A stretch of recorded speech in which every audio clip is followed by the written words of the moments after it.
Benu hacuucaa obboleettii kiyyaa immoo kan waliin beenu shamarrantu beeka.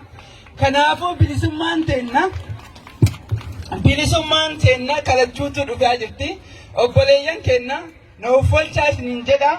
Amma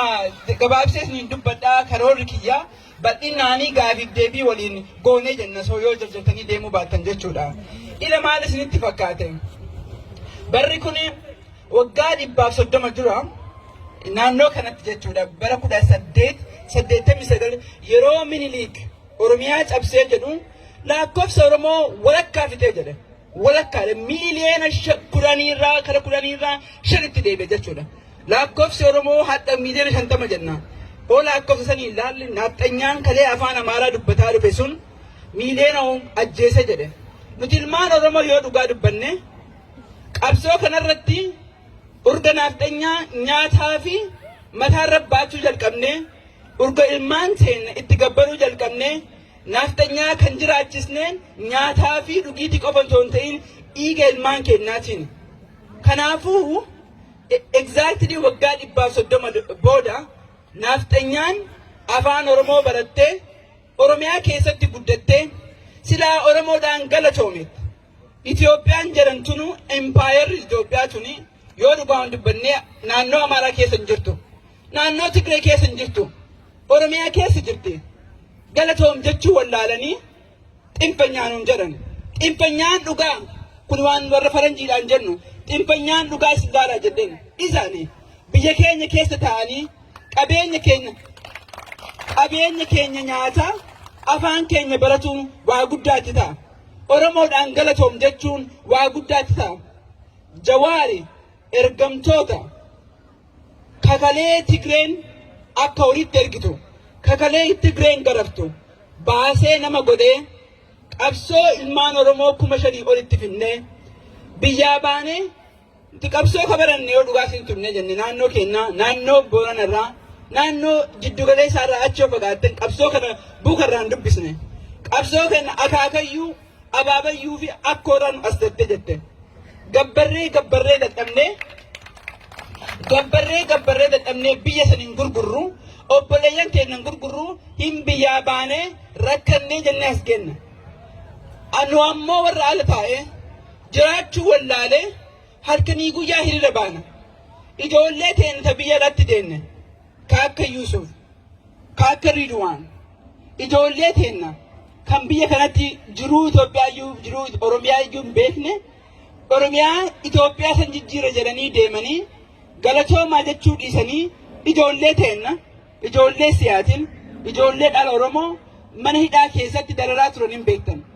Naaxanyaa waggaa 130 dura 130 bara 1989 ilmaan Oromoo gabbarsiisuu baratte hadda ammoo kan nuti irraa baasne ergamaa jalaa baasne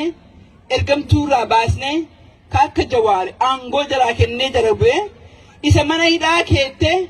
naaxanyaa afaan Oromoo dubbattee nurratti geerrarte. Kunin taare hanga yoomii tokkoon duuna hanga yoomii tokkoon baqanna yoo jiraanne waliin jiraanna yoo jiraanne ammoo impaayar Itoophiyaa suni hin baddimaa yoo jettan waggaa 5 dura Jawaar maal jedhe qilleensa Oromiyaa bilisoomsinee jenne biyyi Itoophiyaa jedhanii kadhattuudha hin beekti maaf kadhattuudha yoo jettanii biyya dimokiraasiiti miti biyya hattuudha biyya saba tokko gadi qabdee olaantummaa oolchu waan taateef kadhaadhaan jiraatti. Ka amma nu godhaa jirru warra isiin kadhattu saniitti dhannee fedhiin keessan maali? Naga biyya saniiti naga naannoo saniiti security naannoo saniiti eega security naannoo sanii ta'e mootummaan kun ulolee honnaan hin dhufne filatamee hin dhufne mootummaa kana achi kaa'ee nuyi kakka kachi kaa'ee jee kakka kennaa kana kakka gijaa kana mootummaan kun nagallee security lesnee kennuu hin danda'u jenneetti himna. Kanaafi koongresoonni 20 koongresoota tasaati miti warroonni amma si'achi fiiganii ka'anii of duuba haa deebi'anii dhiifama haa gaafatanii jedhanii gatafan gootu koongresoonni kuni waa'ee dhimma itti gaafatama dhimma biyyaalaa warra kanatu saayin godhe. Charmaniitu saayin godhe. Waa'ee dhimma Afrikaa itti gaafatamtu Karambaastu saayin godhe. Wallaaltee miti dhiibbaa guddaa keessa dhiibbaa guddaa keessa keessaa beektan dhiibbaa guddaa keessas gahee jedhe yeroo jalqabaatii fi addunyaan hin naqatte kaamma haasaa jirru dhugaa isinitti himaa jirra namtichi kun de'ee jira mormaa ol qofatu jira lukaa gad du'ee jira ajaa'ee jira ambaasaaddarri warra Yurooppiyaan teessanii itti manii jiran itti manii nu sossobdee nu kijibde Oromoo qofaa miti addunyaa kijibe kagaa duraa dhufee jedhee biyya tana ceesisa jedhe filannoo godha jedhe filannoo illee godhu akka kalee barate sanitti bakka kaleetti deebi'uu yaada qaba nuti ammoo ilmaan Oromoo barannee jirra du'allee qaraa waan gabbaruu beeknuuf qaraa waan gabbaraa jirruuf nuti du'an sodaannu sodaannaa nu dhiira hoo hidhani jawaariin hoo hidhani OMN yoo cufani waan callisutti fakkaate Oromoon baranaa jenneen Oromoo waggaa jaarraa 130 duraa miti Oromoon baranaa yoo duute tokkooni yoo jiraanne tokkoon jiraanne miti kanaafuu ijoolleen ta'e argaa jenneen ijoolleen ta'e biyya alatti qabsoo ta'e ceesisee jirti dhugaa gaafuma tokko yoo Oromiyaa dhattee hin beekne haqa Oromiyaa keessatti hidhamtee haqa hiriira bahaa jirti mee agarta waggaa 5-6 dura ummata Oromoo namni beeku jira hin jiru hadda ammoo gaazexaan yoo bahu niwusiin yoo dubbatu maal jedha Oromoo saba guddaa the largest ethnic group biyyatu jala nyaata malee sabni Oromoo amma booda of duubatti nafu ka isin gaafadhu dhugaa isin jedha maal isinif fakkaate amma murtiin nu jirti akka Oromootti beekaa sossobanii Oromoo cinaa fira fakkeessanii Oromoo Tuulamaa fira fakkeessanii Oromoo Wallaggaa diina fakkeessanii Oromoo Asrii Musliima fakkeessanii akkasitti qooduu fe'an inda hongara Oromoon san dartee jirti hundaan quba ol qabna Oromoon Tuulamaa nu keessa jirti Oromoo Wallaggaa nu keessa jirti Oromoo agartanii dhugaan siin jaan akka yaada kiyyatti otoo du'ellee eengadda gaafa jimaata sheekni kenna kitaaba kiristaana qabatee dhaabbatu Oromoon hanga jicceete agartanii miti in gammadee jedhe Oromoon tasuma duuba deebi'uu hin dandeettu kanaafiyyuu jarrillee maal godhaa jiran yoo aangoo kanarraa kufani boollatu jala eeggata hin beekan kanaafiyyuu hanga dhumaa itti dhaaraa jiran naafxanyaa waggaa 30 Tigreen adeete kun ammoo galtee waan beektuufi dacheen Oromiyaa maal akka taate waan beekuufi kanaaf birrii miiliyoonaan itti baasanii dubbachuu jalqabaa jiran kanaaf iyyaa jiran kanaaf waan ta'an qabanii ollaalan garuu dhugaa waan nu bira jirtuuf waan rabbi nu bira jiruuf dhugaa ta'een irratti waan dubbataa jirruuf kanaaf koongirasiin 20 guguddaan guutuu wanna achi katabame wanna nu wajjin jecha tokko laallee katabne guyyaa 60 keessatti waan imbaasiin Ameerikaa ke Itoophiyaa jiru dubbatuu dideefi guyyaa 60 keessatti akka Secretary of State deebii kennu godhan ko amma godhaa jirru kana gabaabinatti yeroollee waan gabaabsinaan jedhaniif duratti maal isinif fakkaate waggaa tokkoon dura